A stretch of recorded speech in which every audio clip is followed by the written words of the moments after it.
که خلک ستا په ښه والي سترګې پټوي او په قدر دې نه پوهېږي، دا دې تا هېڅ خفه نه کړي.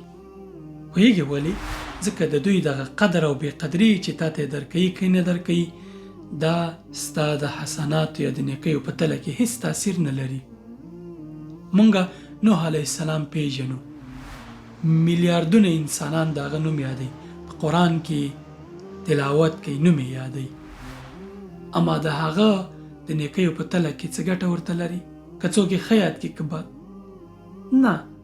پیغمبرانو پسې خلک خبرې کوي، آیا د هغوی په تله کې کوم تاثیر لري؟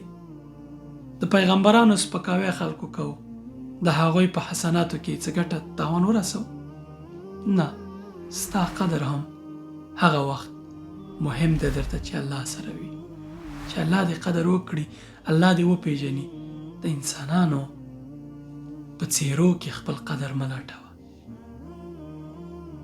ډېر انسانان داسې شته دی چې په دنیا کې څوک نه پیژني، ډېر سپک نظر ورته ګوري، قدر یې ورسره نشته دی، اما د الله تعالی پر وړاندې دوی ډېر قدرمن خلک دي.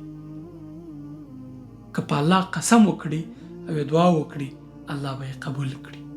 دومره نږدې دي چې مخامخ الله پاک نه څه وغواړي، الله به یې ورکړي، خو ما او تا ته به ډېر کم ښکاري.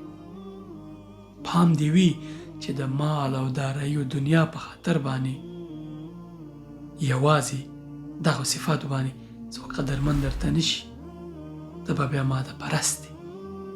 هغه انسانان به درته قدر لري چې یوازې مادیات لري، هغه انسانانو سره ځان نږدې کړه چې معنویات لري، دوی به درته ګټه ورسوي. سلام علیکم.